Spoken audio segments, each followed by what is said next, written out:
할렐루야. 반갑습니다. 너무 좋네요. 너무 좋습니다. 길에만 있다가 이렇게 좋은 성전에 와서 우리 존경하는 우리 총회장 출신의 우리 윤 목사님, 윤성호 목사님 섬기시는 교회에 이렇게 초청받아서 함께 예배 드릴 수 있게 되어서 너무나 감사하고 영광입니다. 지방의 때나 감찰의 때 큰형님처럼 늘 후배들을 격려해 주시고 하던 목사님의 또 목회지에 이렇게 올 수 있게 되어서 더 뜻깊게 생각합니다. 방금 영상을 잠깐 봤는데 제가 설교하러 갈 때마다 이렇게 제가 일반 목회를 하지 않다 보니까 말로 제 사역을 설명하는 게 한계가 있어서 가끔 영상을 틀고는 했는데, 오늘은 50대 50으로 임관영 목사님 준비를 하신다고 하셔서 제가 할지 안 할지 모르겠는데 준비하십시오 했는데, 또 목사님께서 이렇게 영상을 찾으셔가지고 이 영상을 또 저도 오래간만에 보게 됐습니다. 저 영상은 제가 2016년에 첫 이 사역을 했기 때문에 그 무렵에 찍었던 거예요. 그때 한 3년간 교회 개척하기 전에 저는 앞으로는 이런 그 공동체 교회를 섬길 일이 없을 거라고 생각했습니다. 막 목사 안수 받던 그 해였는데 안수 받고 바로 거리로 나갔기 때문에, 그래서 수도권 거리 전체 100만 어르신과 노숙인이 제 성도고, 수도권 전체에 있는 뭐 한 1000만 평 넘게 되겠죠. 그것이 제 성전이고 제 땅이라 생각했기 때문에 저는 이 좁은 교회 안보다 그 넓은 터를 제 예배당 삼아, 교회 삼아, 이렇게 신방 삼아 이렇게 다니겠다는 마음을 있는데, 하나님께서 또 강권적으로 인도하셔서 한 3년은 양재역에 서서 그 양재역을 또 예배토로 삼아서 거기서 찬양하고 전도하고 설교하고 그렇게 하다가 4년 차 때 지방으로 하나님 인도하셔서 오게 되었는데, 지방에 들어와 보니까 하나님께서 왜 부르셨는지 또 알겠더라고요. 제가 너무나 결핍이 많다 보니까 선배님들 통해서 격려해 주시고, 또 오늘처럼 이렇게 제가 혼자가 아니다라는 것, 제가 지방에 들어와서 느끼는 마음이 그거예요. 오늘 이 예배가 큰 의미가 있는 것은 부흥이 제 안에서 일어나야지 되지 않겠습니까? 저는 사실 거의 혼자서 1대1로 사역을 하기 때문에 여러분처럼 이렇게 공동체 사역이 언제 했는지 기억이 안 날 정도예요. 그런데 오늘 이 시간을 통해서 이 설교는 다른 분에게 하는 것이 아니라 저 자신의 초심을 잃지 않기 위해서 저 자신에게 하는 메시지가 될 것 같아요. 그래서 오늘 여러분과 함께 예배하면서 제가 힘을 얻고 또 거리로 파송받아 나간다는 그런 마음으로, 올해는 제가 우리 삼성제일교회 기도에 응원을 받아서 또 거리로 파송 나간다, 이런 마음으로 저도 오늘 이 시간 설교에 임하겠습니다. 여러분들도 그런 마음으로 말씀을 다 같이 함께 들어주시고 또 이따가 함께 기대해 주셨으면 좋겠습니다. 제가 가끔 설교할 때 우리도 예배를 드립니다. 저희 아내하고 그다음에 제가 길에서 전도한 오토바이 배달하는 분들 이렇게 왔다 갔다 합니다. 신앙이 없다 보니까 뭐 일요일 날도 음식 배달하러 가면 못 오고 뭐 그럽니다. 저는 그런 사람이 성도예요. 그리고 길에 가면 이제 또 많은 성도님들이 있죠. 그래, 우리 성도님들은 신방을 자주 못해요. 어떤 분은 1년에 한 번, 2년에 한 번씩 보고, 어떤 분은 2년 만에 만나서 목사님 저 세례 받았습니다 그럽니다. 저희 성도는 저희 교회에 다 오지 않아요. 다른 교회도 다닙니다. 그렇게 저는 아까도 표현됐지만 제가 노숙인 교회 사역을 좀 했었거든요. 그러다 보니까 노숙인 교회도 못 들어오는 분들이 있더라고요. 이게 무슨 문턱이 있길래 못 들어오는가? 그러면 문턱을 없애면 되지 않겠나? 그럼 내가 거리로 나가자. 물론 그 과정이 오늘 설교에서 좀 나올 텐데 맨정신으로는 안 됩니다. 여러 가지 하나님께서 인도하심이 있어서 그렇게 됐는데, 오늘 믿음이란 무엇인가, 너무 식상한 주제죠. 믿음에 대해서 모르는 분이 어디 있겠습니까? 하지만 믿음도 우리가 경험하는 어떤 차원이 다양하지 않겠습니까? 내가 주님을 처음 만났을 때 그 믿음, 그 다음에 성경을 알아가면서 양육을 받아가면서 목사님의 설교를 듣고 훈련을 받아가면서 내 믿음의 양식이 높아져 가지 않습니까? 그래서 옛날에는 참을 수 없었던 것도 참을 수 있게 되고, 무슨 말씀인지 이해가 안 됐던 것도 이해가 되고, 그런 다양한 차원이 있다라는 거예요. 오늘 이 말씀은 지금 믿음이 무엇인가라고 말했을 때 아마 세상에 존재하는 그리스도인의 숫자만큼 믿음의 정의가 나올 수 있을 거예요. 성경에 나와 있는 문자 수만큼 믿음을 접근할 수 있는 그런 관점이나 방향성이 나올 수도 있을 겁니다. 오늘 말씀을 전하는 제가 하나님께서 주신 그런 그동안의 많은 훈련 과정 속에서 정리하게 해주셨던 그 믿음의 이야기입니다. 그래서 여러분도 나름대로 그 믿음의 줄기를 잡으셔야 됩니다. 저는 이 체계를 잡고 지금 살고 살아가고 있는 것입니다. 오늘 크게 말씀은 크게는 두 가지입니다. 하나는 믿음과 삶에 대한 이야기고, 하나는 믿음의 본질에 관한 이야기입니다. 이 설교를 제가 저희 사모를 불러다 놓고 리허설을 했습니다. 도대체 이게 시간이 얼마나 걸릴 것인가. 제가 말이 많아요. 지금 말이 많잖아요 벌써. 그러다 보니 했다면 시간이 좀 길어요. 저희는 집사람하고 둘이 앉아서 도 예배가 2시간입니다 1대1로 때로는 강의할 때도 제가 그렇게 합니다. 집사람이 질문하고 또 제가 대답하고, 이렇게 그날 예배의 영적인 어떤 그 니즈가 해소될 때까지 합니다. 그렇게 훈련이 돼 있어요. 그래서 여러분, 제가 이 전도할 때 그 나눠주는 그 간식 봉투 안에 저 노숙인들이나 어르신들께 나눠드릴 때 그 간식 봉투 안에 이 전도지 제가 직접 만든 거예요. 이 안에 모든 그 원고도 제가 쓰고 앞뒤로, 그 다음에 여기다가 십자가를 하나씩 걸어서 줍니다. 예수 안 믿는 사람이 어느 날 70평생 80평생 인생에 자기 손바닥에 십자가가 왔을 때 어떤 기분이 들까, 어떤 마음이 들까, 이것이 어떤 그 미신으로 살아가던 사람에게는 하나의 어떤 그 동기부여가 될 수도 있지 않을까 싶어서 그분들이 어떻게 생각하든 이걸 전달하기 위해서 간식을 넉넉하게 넣습니다. 여러 가지로. 그래서 사탕 하나를 해서 이렇게 주면 버릴 확률이 많지 않습니까? 그래서 이 십자가와 이 메시지를 전달하기 위해서 간식을 좀 신경 써서 챙기는데, 사실 오늘 제가 이런 멘트는 하지 않을 줄 알았습니다. 그냥 바로 설교를 할 줄 알았는데 영상을 들은 바람에 잠깐 제 사역을 소개하게 됐는데, 그 사역 이야기가 더 재밌긴 합니다. 사실은 재밌긴 한데, 제가 하나님께서 오늘 이 메시지를 전하라는 감동이 오셔서 그냥 이렇게 준비를 했는데, 그래서 제가 여러분께 제안을 합니다. 여러분, 혹시 이 첫 질문에 답을 맞추시는 분에게 제가, 이거 별거 아니지만 제가 그 성경 책갈피로 쓰거든요. 이걸 예배 끝나고 드리겠습니다. 여러분, 초등학생 그 수업 시간이 얼마인지 아시는 분 한번 얘기해 주세요. 초등학생 수업 시간 한 분만 손 들고. 누구 제일 먼저 드시는 분 드세요. 네, 장로님 40분이요? 네, 백장로님이 맞추셨습니다. 이거 그럼 백장로님께 드릴게요. 네. 별건 아니지만 여기에는 이제 전도지도 많이 바뀐 거예요. 이게 여기에 기도문까지 제가 넣습니다. 그냥 읽는 순간에 그냥 예수님을 영접하는 기도가 되어버리게끔 그런 전략이 자꾸 바뀌더라고요. 이렇게 세상에도 마케팅이 발전하지 않습니까? 우리도 복음에 마케팅적으로 접근하는 건 아니지만 이런 문구를 정하는 거나 이런 것도 좀 많이 개발을 해야 되겠다. 제가 이 40분 이야기를 왜 했느냐, 초등학교 수업 시간이 40분이에요 중학교는 45분, 고등학교는 제가 이거 며칠 전에 알았습니다. 검색해보고 저도 몰랐습니다. 왜 이 말씀을 드리느냐, 초등학생들도 수업 들으면 40분 들어요. 중학생은 45분씩 듣고 고등학생은 50분 들어요. 저는 그래서 여러분이 문화가 되어 있으면 목사님은 2시간도 설교하실 수 있을 거예요. 이게 우리가 예배가 1시간이라는 그런 어떤 교회적인 이유도 있겠지만 성도님들이 그렇게 막 좀 훈련된 게 있잖아요. 짧게 하는, 짧은 설교가 은혜롭다. 그래서 오늘 은혜를 못 받으실 겁니다. 그래서 최소한은 초등학생 정도의 수업 시간을 해야 되지 않겠느냐, 그렇게 생각합니다. 세상의 진리를 전한 사람들, 제가 오늘 저 영상인가 보니까 세상에 모이는 모임에 언젠지 모르겠는데 그 유명한, 해외에서 유명한 우리나라 젊은 그 가수 그룹이 있더라고요. 남자 그룹, 제가 이름이 지금 기억이 안 나네요. 잘 맞추시네. 예, BTS라고 여의도에서 모이는데 30만 명이 모인다고 합니다. 물론 우리는 예전에 그보다 더 많은 인원이 여의도에서 복음 대회를 했었지만 지금 대한민국 교회를 비롯한 전 세계 교회가 너무 힘을 잃지 않았습니까?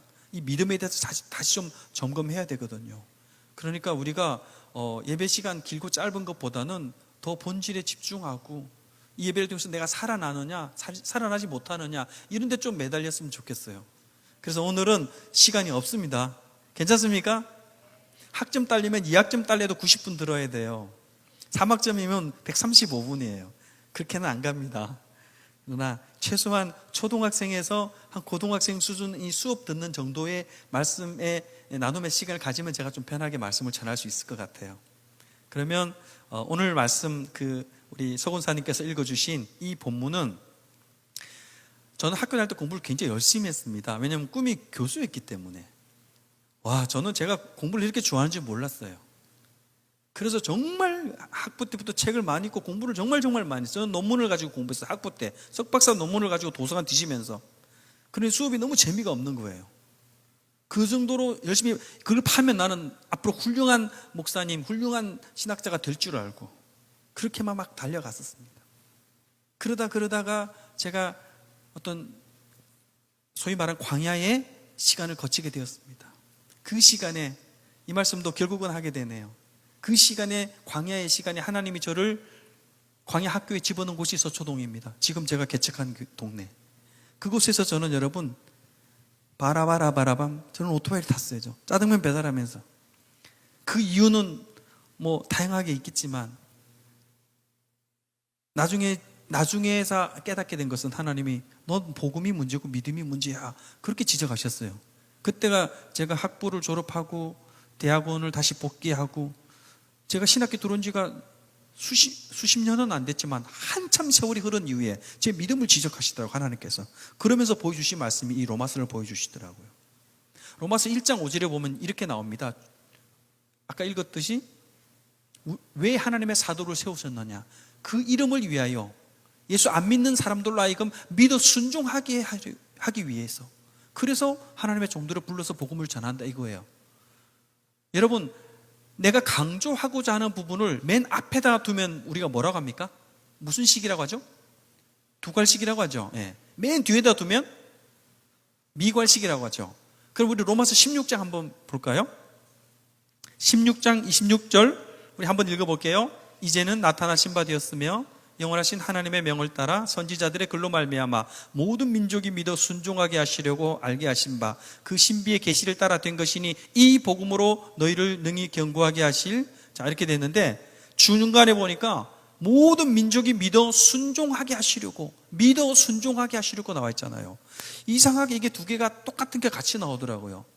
예수 믿게 하려고 이렇게 표현하지 않고 예수를 믿어 순종하게 하시려고, 하나님께 순종하는 삶을 살게 하는 것이 복음을 전하는 목적이다. 이것이 로마서 첫 부분과 끝 부분에 같이 나오더라고요. 이것을 저는 나중에 발견하고 깨닫게 되었습니다. 광야를 갔다 오고 난 이후에. 우리가 복음을 전할 때 이런 마음으로 전해야 되는구나.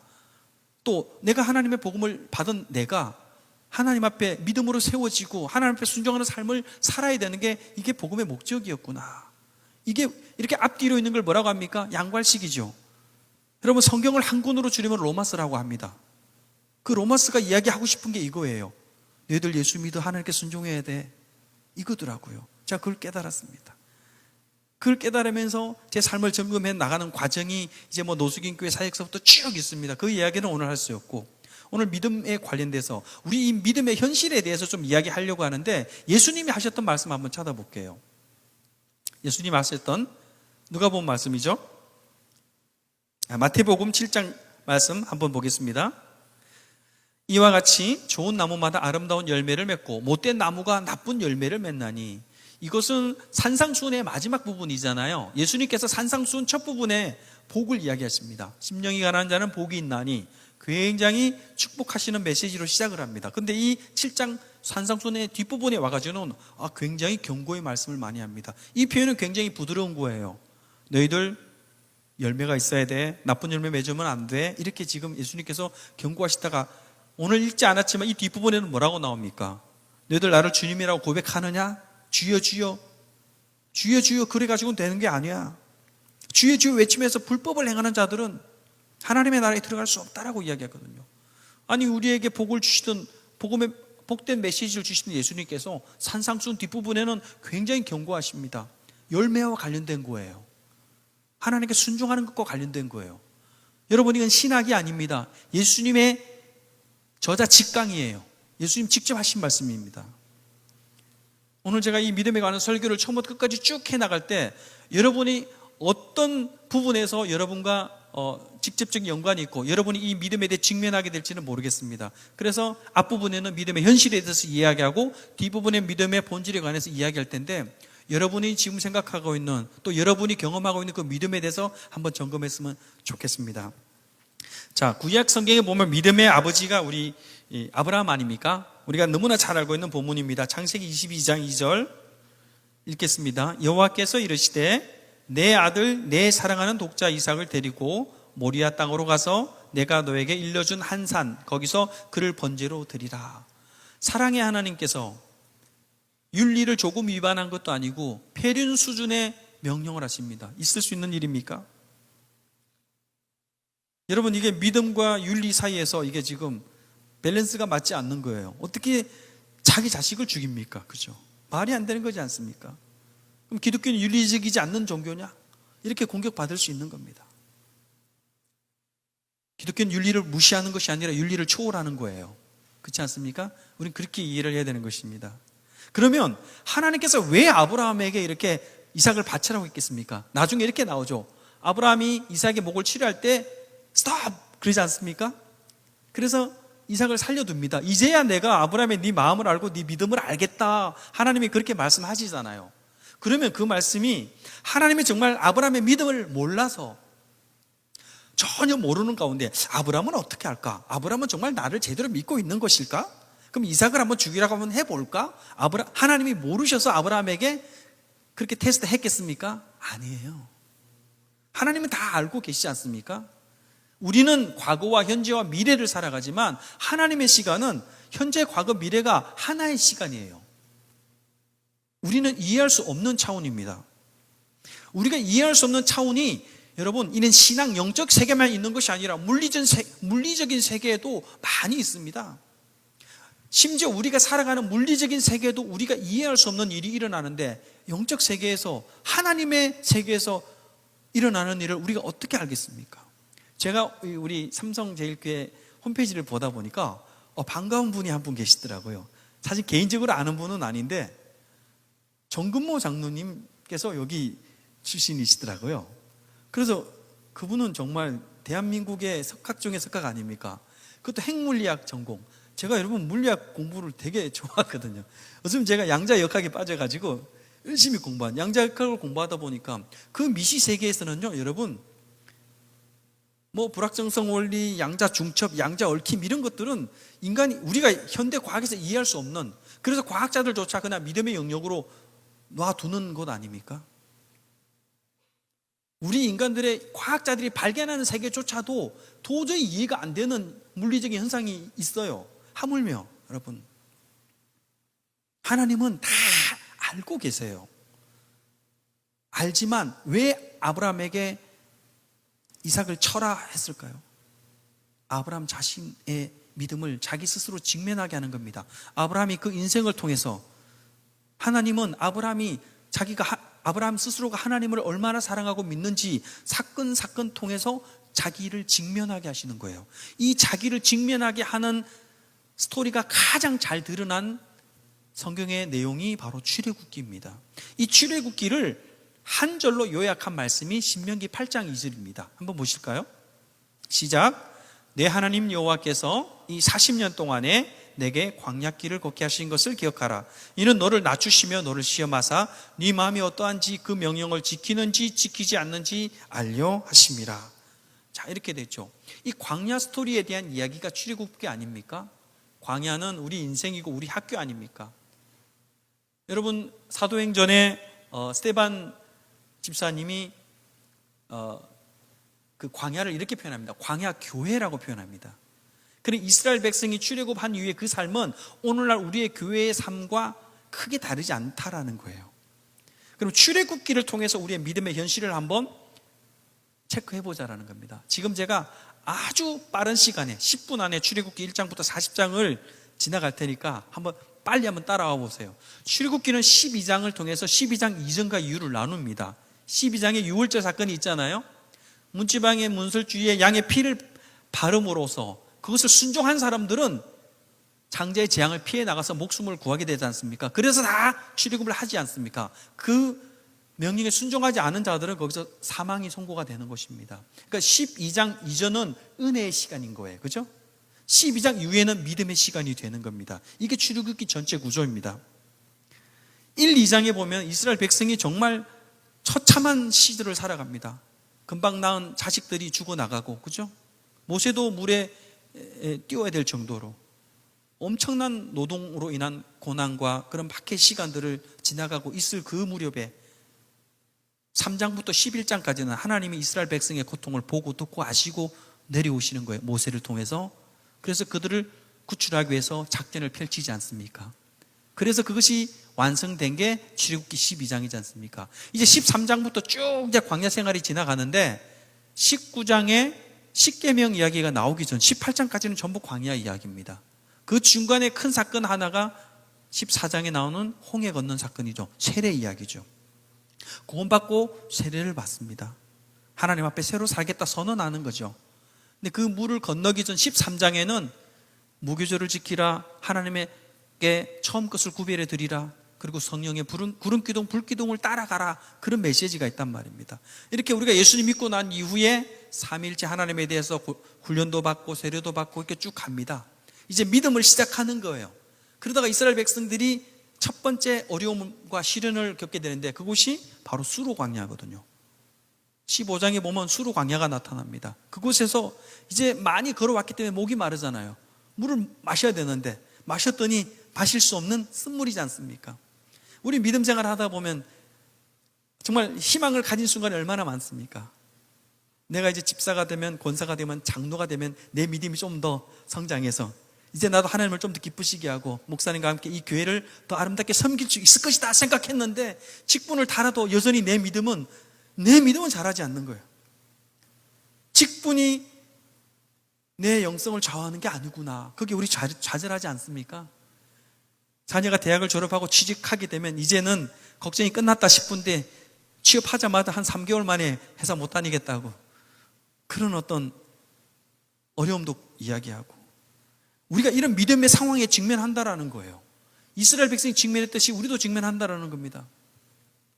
신학교에 가면 나는 이제 완전히 하나님의 종이 되어 정말 죄는 완전히 멀리하고 정말 거룩한 천사같이 살아가리라, 저는 그렇게 생각했습니다. 웬걸요? 제가 아까 고백했잖아요. 설교라는 제가 제 설교를 못 살아내니까 너무 괴로운 거예요. 그래서 사실은 그런 면도 있습니다. 저는 설교를 안 하겠다, 나는 그냥 삶으로 그냥 살고 말겠다, 이런 어떤 외침이 있었어요. 저 안에 그런 마음이 들었던 거예요. 그래서 저는 바리새인이라는 글자가 나오면 바리새인을 욕할 수가 없었어요. 내가 바리새인이구나, 내가 위선자구나, 내가 거짓 선지자구나. 그 괴로움 때문에 제가 너무나 그런 것들이 폭발을 해서 사실은 거리로 나갔던 겁니다.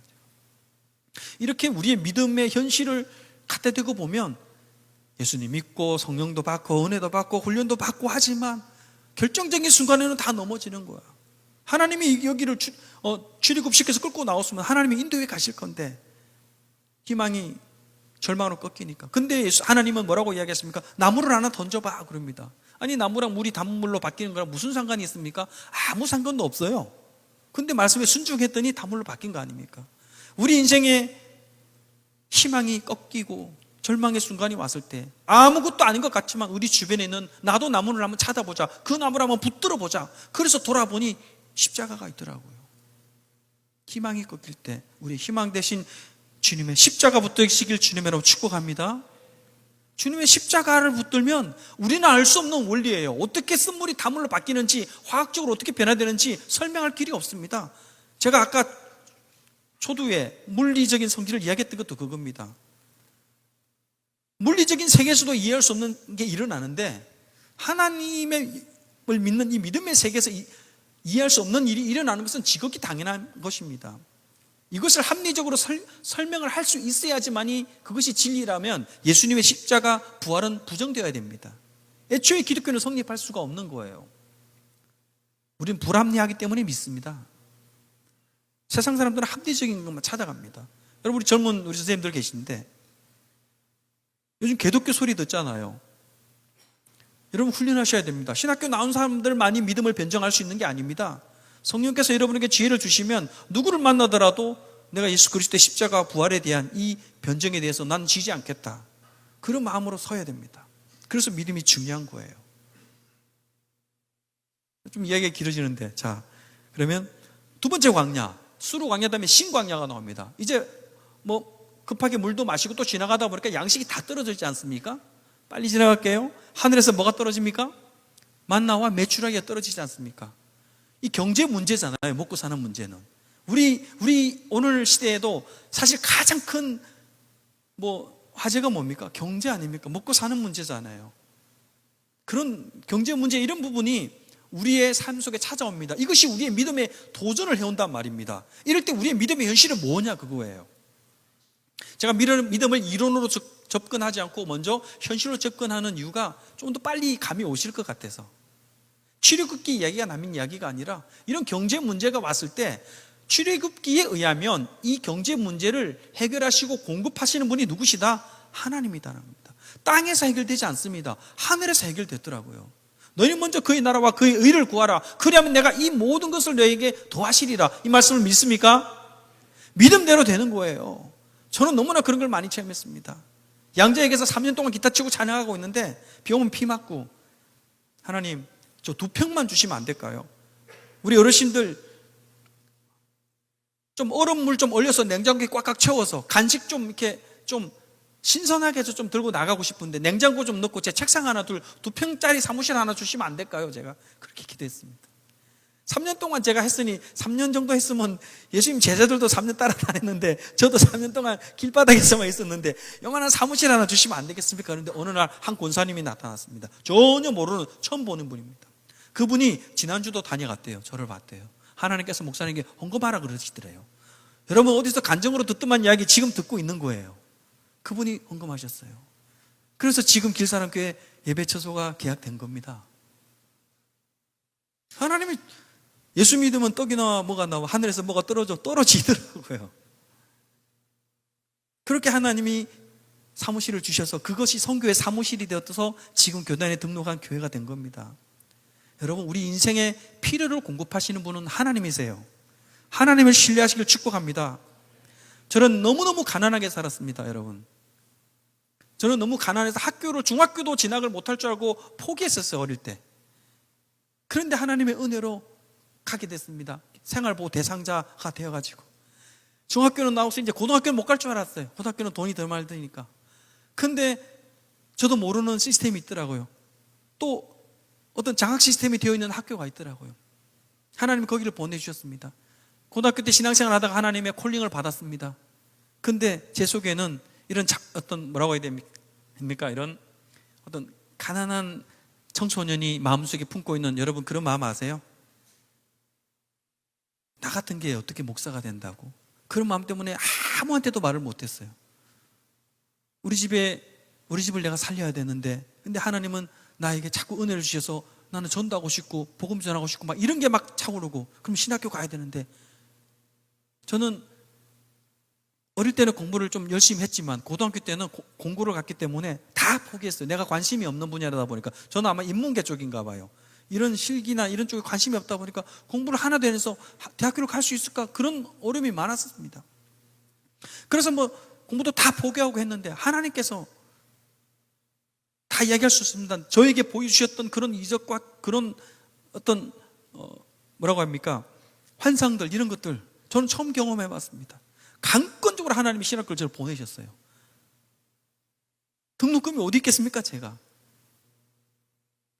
저는 지금도 로그를 모릅니다, 수학. 공부를 하나도 안 했기 때문에. 그런데 나머지 다른 실력을 통해서 서울신대 학교를 들어갔습니다. 거기서부터 기도했어요. 하나님께서 지혜를 주셔서 졸업할 때까지 전액 장학금을 받을 수 있도록 인도해 주셨어요. 저는 이건 제 능력으로 됐다고 보지 않습니다. 하나님의 필요를 따라 인도해 주신 거예요. 제가 지금 하고 싶은 말 그 말씀입니다. 저는 대학원 복귀에서도 마찬가지예요. 제가 대학원을 2년 늦게 입학해가지고 1년을 다니다가 개인적인 어려움 때문에 제가 그 광야를 갔던 시간 7년간 학교를 안 나와서 저는 퇴학을 당했어요. 8년 만인가 다시 재입학을 했습니다. 그러니 12년 후배들하고 학교를 다니는데 이제 제 나이가 40, 30대 후반인가 그래도 그렇게 해가지고 이 공부를 할 수 있을까? 이 친구들하고 함께 공부가 될까? 경쟁이 될까? 또 장학금이 안 나오면 나 학교를 다닐 수가 없는데 하나님께서 졸업할 때까지 기적같이 그때부터 졸업할 때까지 모든 과목을 다 그냥 패스하게 해주셔가지고 또 그냥 졸업할 때까지 장학금으로 다니게 됐습니다. 그때 아마 임민수 목사 저랑 같이 학교 다녔는지 모르겠어요. 이건 여러분 하나님이 강권적으로 인도하시니까요, 우리 경제 문제 하나님이 공급하시다는 것을 제가 증언하고 싶어서 하는 이야기입니다. 그런 체험이 있다 보니까 제가 하나님에 대한 신뢰가 이제 달라지는 거예요. 이 오늘 믿음을 이야기하는 것도 마찬가지입니다. 제가 처음에 신학교 입학했던 그때의 믿음과 지금은 다릅니다. 광야를 가기 전과 광야를 다녀온 후의 믿음은 또 다릅니다. 또 제가 노숙인 사역을 했을 때 지금 거리를 사역하기 전과 거리 사역하고 있는 지금은 또 다릅니다. 하나님이 제 안에서 경험하게 하시는 놀라운 비밀의 은혜가 너무 많습니다. 제 안에는 이것을 하나님이 날마다 경험하게 해주시더라고요. 저는 이걸 오늘 이야기하고 싶었던 거예요. 이런 꿈을 꾸시라는 겁니다. 삼성동에서 제일 좋은 교회가 어디입니까? 크게 한번 해봅시다. 삼성동에서 제일 좋은 교회 어디입니까?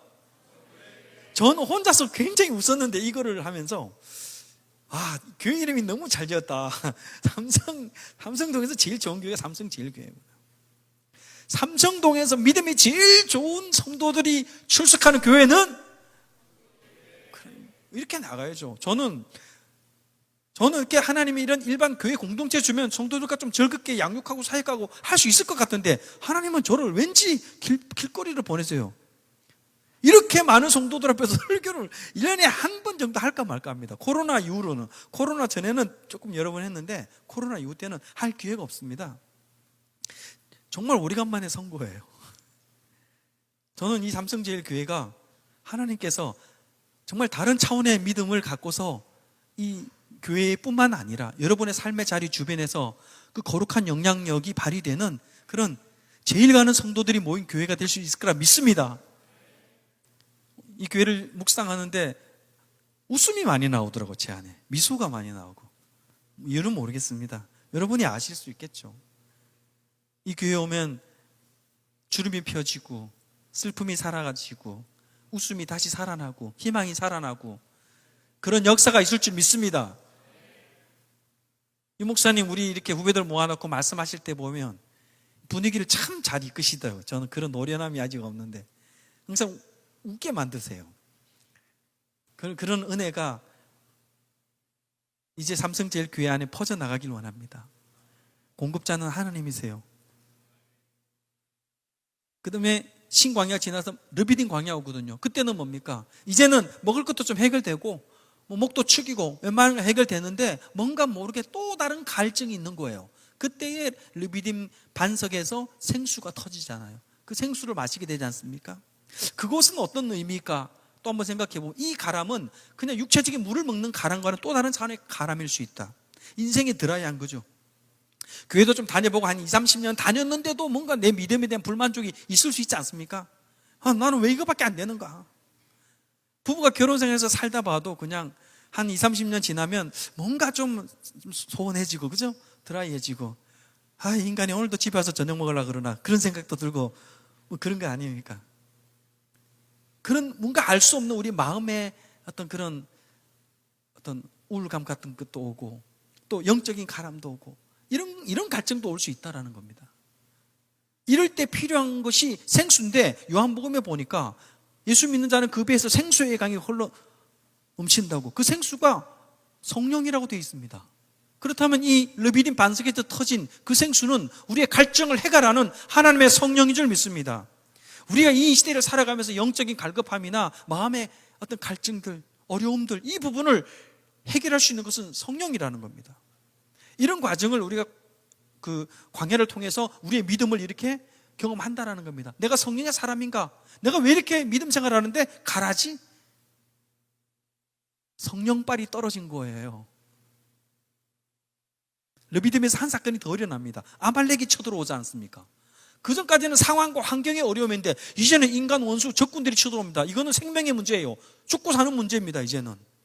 이럴 때 어떡합니까? 모세가 손을 들고 기도하죠. 아론과 훌이 손을 받쳐줍니다. 현장의 전장터에 누가 나갑니까? 여호수아가 나가서 싸우죠. 여호수아가 전술이 좋아서 잘 싸워서 이깁니까? 아니죠. 전쟁의 결과는 어디서 승패가 갈라집니까? 모세의 손이 내려오느냐 안 내려오느냐 여기서 결정나는 거예요. 이런 어려움이 왔을 때 여러분 기도하라는 거잖아요. 하나님이 싸우신다라는 겁니다. 이게 광야 현장에서 기도의 중요성, 믿음의 현실에서 기도가 빠질 수 없는 이유예요. 그런 광야를 지나고 나면 이제 모세 장인 이드로가 나타납니다. 교회 안에 많은 사람들이 문제가 생기니까 모세 혼자서 해결할 수 없으니까 어떡합니까? 이제 50부장, 100부장, 1000부장을 세우지 않습니까? 교회 리더십, 영적 리더십을 세워나가는 거예요. 질서가 필요한 거예요. 목사님 혼자서 할 수 없습니다. 그래서 장로님들도 세우고 권사님들, 재직들 다 세워서 함께 가는 거지 않습니까? 목회자만 하나님의 종입니까? 목회자만 하나님의 부르심을 받은 종입니까? 절대 그렇지 않습니다. 정말 이건 저도 목회자 입장에서 죄송하지만 여러분 하나님 앞에서 목회자와 성도의 구분이 있을까요? 성도라는 직책보다 더 존귀한 직분이 어디 있습니까? 그렇지 않습니까? 우리 모두가 다 함께 교회를 섬기는 하나가 되는 그런 하나가 되는 영적 리더십이 필요한 거예요. 그래서 목사님의 일, 목회자의 일이 아니라 우리 모든 교회의 일이 되어서 각자 맡은 곳에서 동일한 영적 부담을 가지고 함께 합력해서 선을 이루신 하나님처럼 서로 도와야 됩니다. 이런 영적 리더십이 필요한 거예요. 교회가 함께 가는. 이런 과정을 거치고 나면 출애굽기 19장에서 24장까지가 바로 율법 이야기고 십계명 이야기예요. 그제서 비로소 말씀이 들리는 거예요. 그 정도 영적인 그런 믿음의 시련과 이런 걸 통과하면서 자기의 믿음의 시련이 단련되고 좀 영적인 좀 깨어진 사람이 진짜 말씀이 들리는 겁니다. 그 전에도 계속 하나님의 말씀은 선포되었잖아요. 그죠? 되어 왔지만 내 현실의 삶의 어려운 문제 때문에 내 신앙의 믿음이 관점이 전부 다 거기에 빠져 있었던 거예요. 그 정도 통과하고 나면 교회의 영적 질서까지 알고 목회자와 함께 교회를 세워나가는 그 정도 신앙의 수준이 오면 이제 말씀이 들리는 거예요. 그래서 하나님이 자세하게 말씀을 줍니다. 그리고 25장부터 끝까지 40장까지가 무슨 이야기냐? 성막에 관한 이야기입니다. 성막은 뭡니까? 하나님의 임재잖아요. 예배잖아요. 하나님의 말씀이 들리는 그 사람이 비로소 예배자의 삶을 살아갈 수 있다는 겁니다. 신앙의 본질을 거기서 찾을 수 있다는 겁니다. 이게 믿음의 현실인 거죠. 자, 그렇다면 믿음의 본질에 관해서 이것은 간단하기 때문에 여러분이 너무나 잘 알고 있기 때문에 뭐 별로 길지도 않습니다. 여러분, 우리가 믿음은 무엇을 믿습니까? 예, 이거 뭐 답이 하나가 아니기 때문에 자신 있게 이야기해도 됩니다. 제가 글자 이 음을 맞추는 걸 좋아합니다. 힌트를 드렸습니다. 믿음은 무엇을 믿습니까? 무슨 음? 예? 복음 맞습니다. 복음을 믿는 거잖아요. 우리가 무엇을 믿습니까? 복음을 믿는 거예요. 그러니까 복음을 다시 한번 딱 정리할 필요가 있는데 믿음만큼이나 복음에 대한 정리도 다양합니다. 여러분, 예수 그리스도가 복음이고 하나님의 나라가 복음입니다. 예수 그리스도를 통해서 하나님의 나라로 가는 것이 복음이고 예수 그리스도 안에서 성령으로 경험하는 하나님의 나라가 복음이고 다양하게 표현할 수 있겠죠. 이 복음에 대해서 저는 가장 저에게 감동이 왔던 성경 본문이 로마서 5장 8절입니다. 한번 보실까요? 시작. 우리가 아직 죄인 되었을 때에 그리스도께서 우리를 위하여 죽으심으로 하나님께서 우리에 대한 자기의 사랑을 확증하셨느니라. 여기에 보면 세 가지 원리가 나옵니다. 이게 복음의 세 가지 원리인데 제가 마이크를 들어서 그런데 우리는 죄인이고, 그죠? 그리스도는 우리를 위해 죽으셨고, 세 번째, 하나님이 우리에 대한 그것이 사랑이었다 이거예요. 이 세 가지. 우리는 죄인입니다. 복음의 원리가 그게요. 우리는 죄인이다라는 거예요. 죄인이 나를 위해서 예수님이 십자가에 죽으셨다라는 거예요. 이게 두 번째 원리입니다. 세 번째 원리는 이것이 하나님의 사랑이야. 하나님이 사랑하셨기 때문에 죄인이 너희를 구원하신 거야. 이게 복음의 3대 원리로 저는 그렇게 정리합니다. 그렇다면 믿음은 뭐냐? 이 복음을 그대로 받아들이는 게 믿음이다. 저는 그렇게 하나님의 감동을 주셨어요. 오늘 사실 하고 싶은 얘기 본질은 이거예요. 그렇다면 믿음으로 산다는 건 무엇이냐? 죄를 멀리해야 되는 거예요, 여러분. 예수님인데 죄 때문에 십자가에 죽으신 거 아닙니까? 그렇지 않습니까? 우리 교단 이름이 너무나 감사한 건 뭡니까? 성결교회 아닙니까? 죄를 멀리하는 거예요. 성결한 삶을 사는 거예요. 이게 믿음의 첫 번째 원리인 거예요. 그럼 믿음의 두 번째 원리는 뭘까요? 십자가가 나와야죠. 주님이 그랬습니다. 내가 십자가 졌으니 너희들은 십자가 질 필요가 없어. 그러지 않으셨어요. 누구든지 나를 따르려거든 자기를 부인하고 자기 십자가를 지고 나를 따르라 그랬잖아요. 우리 각자에게 주어진 십자가가 있다라는 겁니다. 그 십자가를 예수님은 다른 말로 좁은 길, 좁은 문 이렇게 표현합니다. 사람들이 쉽게 갈 수 있는 길, 누구든지 가고 싶어 하는 길, 모든 사람의 욕망이 집중되어 있는 그런 주제는 십자가의 길이 아닐 수 있다는 거예요. 그 사람들이 가는 길, 그곳에 하나님의 나라가 아닐 수 있다는 겁니다. 그리고 예수님의 십자가가 의미하는 것은 예수님이 말씀하셨던 것처럼 자기를 부인하는 거예요. 이것은 우리가 많이 이제 공감하고 있지 않습니까? 많은 유명한 베스트셀러 책도 나오고 해서 이게 잘 안 되는 거예요. 여러분, 하나님께서 광야의 그 시간을 왜 주셨냐면 어떻게 보면 우리 자아를 좀 죽이게 하는 거예요. 교회에서도 여러분 이게 하나가 되기 힘든 게 뭐냐면 자아가 다 죽으면 예수님이 딱 설 텐데 우리가 너무나 많은 자아들이 오뚜기처럼 바닥바닥 서 있으니까 이 생각들이 충돌이 일어나니까 교회가 하나로 못 가는 거죠. 교회의 질서가 깨지는 거예요. 하나님이 세운 영적 질서가 통일되게 쭉 가려면 하나님께서 세운 영적 리더십을 통해서 한 방향으로 쭉 가야 되는데 너무 중간중간에서 생각들이 많이 올라오는 거예요. 자아가 너무 많은 거예요. 그러니까 어떻게 보면 교회 담임 목사가 너무 많아지는 거예요. 그 순간에. 그래 한 방향으로 갈 수가 없는 거예요. 이것이 바로 십자가가 우리에게 전해주는 믿음의 원리입니다. 여러분, 우리는 십자가에 자기 십자가를 져야 됩니다. 그러면서 좁은 길을 가는 거예요. 그리고 자기를 부인하는 자아 죽음의 영적 경험을 해야 되는 거예요. 이게 믿음의 원리라는 거예요. 복음이 직접 들어주는. 세 번째는 뭡니까? 요거 좀 이야기하고 이제 마칠게요. 하나님이 우리를 사랑하셨어요. 어떤 사랑이냐? 이 사랑이 제 자신에게 적응해 본 거예요. 나 같은 놈을 사랑하셨다고. 여러분, 내가 이게 아름답게 막 영상이 아까 좀 나왔잖아요. 저거는 제 인생에 100분의 1도 안 되는 선한 척 보이는 거지. 하나님이 여기다가 내 안에 있는 내 내면의 세계를 영상으로 다 비춰버리면 자, 여기 서 있을 수 있겠습니까? 하나님이 용서해 주셔서 제가 서 있는 거예요. 하나님이 사랑할 수 없는 나를 사랑해 주셨고 용서할 수 없는 나를 용서해 주셨기 때문에 제가 이 길 가는 겁니다, 여러분. 여러분은 어떠십니까? 하나님은 나를 사랑하시는 것은 당연하죠. 옛날에 그런 프로그램이 있었다면서요. 당연하지 뭐. 하나님이 사랑하는 것은 당연하고. 제가 아까 광야 이야기했는데 4가지 이유가 있었습니다. 다 못하는데 그것 때문에 저는 광야가 있었다고 그렇게 알고 그렇게 쭉 왔었습니다. 1-2달 전에 이것은 하나님께서 제 마음속에 음성을 들려주신 게 아니라 성령께서 감동이 일어났습니다. 내가 왜 그 광야를 거쳤는가? 뭐라고 하시는지 아십니까? 제 안에서 그 어려움 때문에 아니야, 넌 세상을 더 사랑했어야 그러시더라고요. 하나님보다 세상을 더 사랑한 거라고. 저는 이것 때문에 하나님, 제가 학교 휴학하고 3년이면 해결할 것 같습니다. 잠깐 있다 제가 돌아오겠습니다. 그렇게 제가 합리화하고 나왔는데 하나님 뜻이 아니다 보니까 3년이 아니죠. 그게 7년이 돼버린 거예요. 완전 저는 바닥을 겼습니다. 그때 오토바이 사고도 나서 몇 번을 죽을 뻔했고요. 결국은 그때 저를 하나님께서 다시 복귀시키도록 쓰임받은 종이 누군 줄 아세요, 여러분? 제가 그 서쪽 바닥에서 헤매고 있을 때 어느 날 정말 반갑지만 제가 연락을 끊고 다 잠수 탈 때 끊고 있었을 때 어느 날 이분이 연락 왔습니다. 해외 공부하러 갔다가 귀국했다고. 저한테 그때 제가 직분이 전도사니까, 전도사님 누구누구 목사입니다. 저 귀국했습니다. 연락 주세요. 그 무렵에 다 말씀드릴 수 있지만 하나님이 내가 그분께 연락할 수밖에 없는 상황을 만드셨습니다. 그래서 그분 때문에 제가 복귀를 하게 됐습니다. 그분 때문에 지금 어쩌면 제가 여기 서 있습니다. 그분이 누군지 아세요?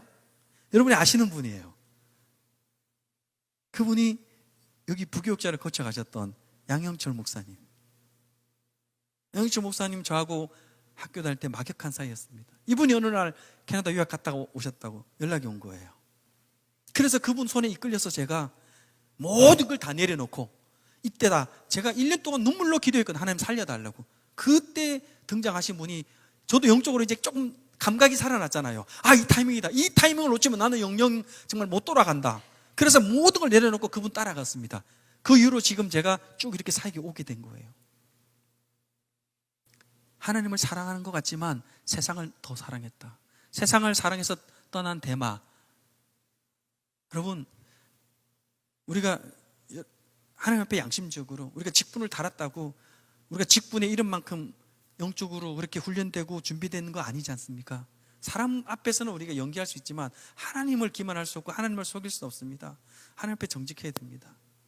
그러면 복음 앞에 정직할 수 있고 그 복음이 믿음이 될 수 있는 거예요. 우린 죄인입니다. 하나님, 나는 죄인입니다. 구원파가 왜 이단이 되었습니까? 한 번 죄 사함 받으면 그걸로 끝난다 하지 않습니까? 그 다음부터 짓는 죄는 뭡니까? 물어보니까 그건 죄가 아니야, 실수야, 이렇게 이야기한대요. 말이 됩니까? 하나님을 사랑하는 것이 믿음입니다, 여러분. 그것을 예수님께서 한 번 더 힘을 실어서 하신 말씀이 누가복음 10장 27절이에요. 한번 읽어볼까요? 대답하여 이르되 네 마음을 다하며 목숨을 다하며 힘을 다하며 뜻을 다하여 주 너의 하나님을 사랑하고 또한 네 이웃을 네 자신과 같이 사랑하라 하였나이다. 예수님께서 율법사가 물어봅니다. 어떻게 영생을 얻습니까? 영생을 어떻게 얻습니까? 다시 말해서 어떻게 구원을 얻죠? 이거잖아요. 예수님이 직접 대답해 주신 거예요. 하나님을 사랑해야 된다 이렇게만 말씀하지 않았어요. 하나님을 사랑하고 또한 네 이웃을 네 몸과 같이 사랑하라 이렇게 얘기했습니다. 하나님이 사랑할 수 없는 나, 용서할 수 없는 나를 사랑하고 용서해 주신 것처럼 나도 모든 사람을, 이웃을, 지극히 작은 자를 누구든지 원수도 사랑하고 용서하라라는 거예요. 그게 믿음이라는 겁니다. 믿음의 삼원리가 그거예요. 저는 그렇게 하나님의 마음을 주셔서 저는 그걸 믿음으로 알고 있습니다. 그것이 제 안에 내적 동기가 되어서 노숙인들에게 마음을 열게 되고, 하나님의 마음이 어디 있을까? 제가 어느 날 사역하다가 눈길에 넘어졌습니다. 사역비가 없어요. 우리 사모랑 저랑 일을 하면서 벌어서 했기 때문에. 저희는 자비랑 사역이거든요. 내가 벌어서 하는데 오토바이 타다가 넘어져가 눈길에 너무 아픈 거예요.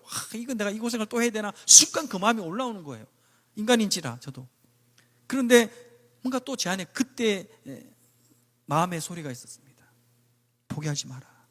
내가 이 시간 내려가면 내가 네가 가는 그 길을 갈 것이다. 주님이 그 마음을 주셔서 제가 일어났는데 앞에 눈발이 내리는데 할머니가 손수레를 끌고 지나가는 거예요. 그래서 제가 얼른 사진을 찍은 게 지금도 남아 있습니다. 잊을 수 없는 거죠. 사진을 찍었기 때문에. 그래서 그 사건을 잊을 수 없습니다. 주님의 마음이 어디 있느냐. 여러분, 아까도 제가 표현했지만 무릎 밑에서부터 차 올라오지 않습니까? 그게 은혜의 원리지 않습니까? 은혜가 발목에서 차고 무릎 차고 이렇게 올라오지 않습니까? 교회가 살아나는 원리도 그거예요. 우리 교회 안에 보면 지극히 작은 자, 가장 아픈 자가 있어요. 작은 자가 꼭 장애인이나 몸이 아프거나 가난하거나 그런 자만이 아니에요. 마음이 아프고 어제 정말 가정에 너무나 힘든 일이 있어서 오늘 너무 애통하는 마음으로 온 그 형제 자매가 가장 작은 자, 아픈 자 아니겠습니까? 우리는 그런 분들을 돌아봐야 되는 겁니다. 물질적으로도 경제적으로도 마음으로도 또 작은 자가 누굽니까? 교회 갓 신앙생활 입문한 사람들이 가장 작은 자 아니겠습니까? 교회는 그런 사람 중심으로 가야 되는 거예요. 저는 제가 하나님이 기회를 주시면 그렇게 하고 싶은데 충분히 길에서 그렇게 하고 있다 보니까 기회를 안 주시는 것 같아요. 여러분, 교회에 오면 저는 그렇게 생각하는 거예요. 제게 주신 그 믿음의 감동대로 하면 그런 부분부터 이렇게 조금 교회를 신앙생활 편하게 할 수 있는 시스템으로 가는 게, 그래서 차곡차곡 올라오게. 이분들이 회복되면 그보다 위에 있던 분들은 이미 다 회복된 분들 아니겠습니까? 이게 저는 믿음의 삶 원리라 생각합니다. 제가 말씀을 진짜 마무리하겠습니다. 그러면 제가 이렇게 이런 그 믿음의 감동을 받고 거리로 뛰쳐나올 수 있는 이런 과정이라든지 제 인생에서 하나님께서 결정적으로 어떤 행동을 할 수 있는 그 계기를 가만히 살펴보니까 그때마다 이 사건이 있었습니다. 제가 제 인생의 3대 사건을 이걸로 생각하는데 10대 때 제가, 저희 집안은 할머니가 이 불교에서도 이렇게 좀 직분이 있는 분이에요. 직분이. 그래서 점도 치고 이런 분이에요. 그래서 저는 어릴 때부터 봐왔어요. 쌀을 좀 던지고 이러면 다 맞춰요, 할머니가.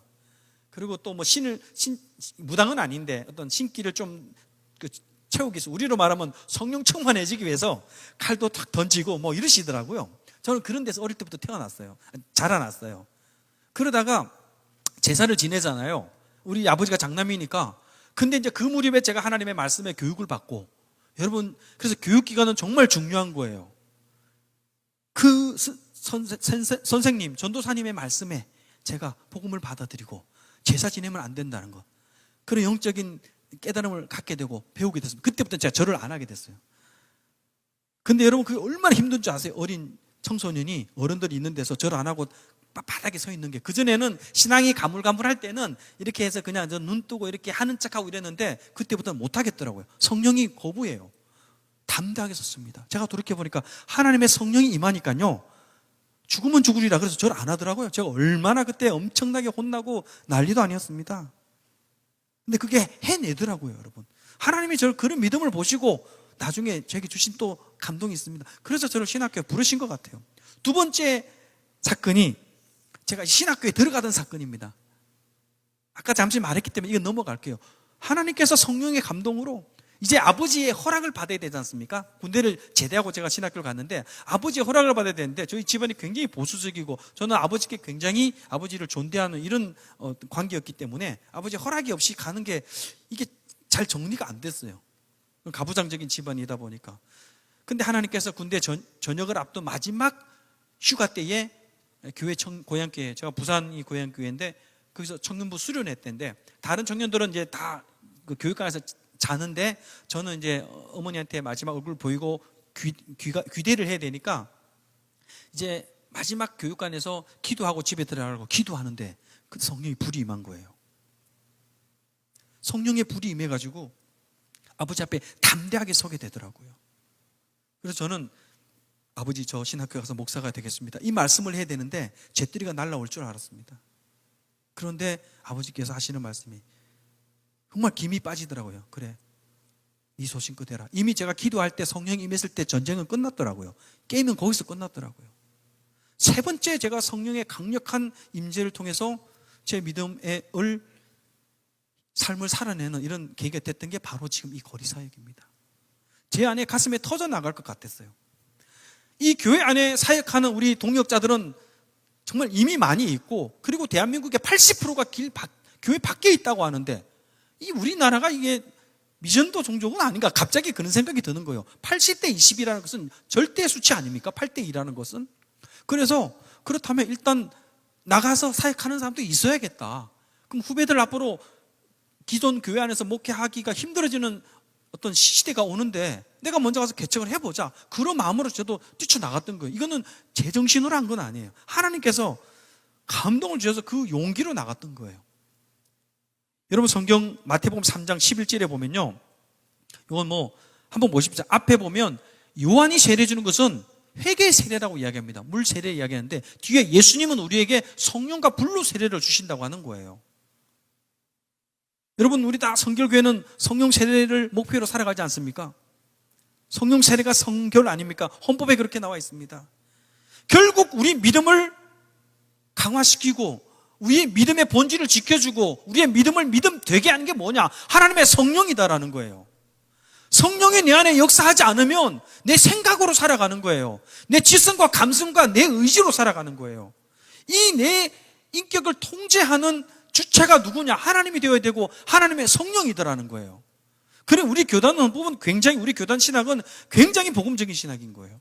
저는 그래서 이렇게까지 생각해 봤습니다. 믿음이란 무엇이냐? 이거는 중생 플러스 성령 세례, 이게 믿음이 아닌가 이렇게 생각할 정도예요. 믿음에서 성령 세례가 빠진다? 그것을 온전한 믿음이라 할 수 있겠는가? 중생을 체험하고 세례도 받고 했는데 교회 생활을 자기 마음대로 하는 성도가 얼마나 많습니까? 그나마 성령 세례를 받고 하나님의 성령의 인도함을 받는 사람들이 그나마 믿음 있는 사람처럼 보이지 않습니까? 그러니 우리의 믿음의 눈높이를 어디다 맞춰야 되겠습니까? 예수 믿고 구원 받았다, 세례 받았다, 여기서 끝나니까 이제 그 다음에 방향을 잃어버리는 거예요. 좌표를 잃어버리고 어디로 갈지 모르는 거예요. 성령 세례를 받고 거기 돌파하기까지는 내 믿음이 사도 바울조차, 성령을 강의하시는 사도 바울조차 내가 다 이뤘다 함도 아니다라고 두렵고 떨리는 마음으로 목표를 향해 나아가는 사도 바울의 고백이 있지 않습니까? 여러분 우리는 하나님의 성령을 사모하고, 이 금요 예배 오시는 분들은 제가 금요 예배라고 해서 조금 이렇게 포인트를 잡아본 거예요. 그래도 이 삼성제일교회를 터가 되고 기둥이 되어서 이렇게 목사님과 함께 끌고 나갈 그런 영적 기둥들이 있지 않을까. 물론 헌신 예배로 드리지만 헌신 예배 드리는 교육기관 교사들이야말로 가장 중추적인 어떤 교회의 기둥들 아니겠습니까?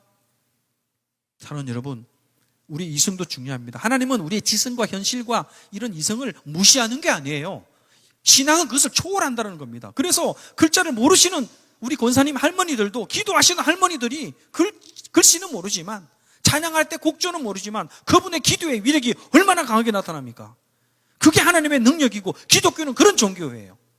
오늘날 너무 신학이 앞서가가지고 너무 이성적으로 우리 기독교가 너무 바뀐 거예요. 믿음에 대해서 이론을 논하려고 그러고, 무엇이 선교고, 온갖 불신앙적인 요소와도 손을 잡고, 그러면서도 영적인 그런 하나님에 대한 미안한 마음도 없어요. 이것이 뭐 때문이냐?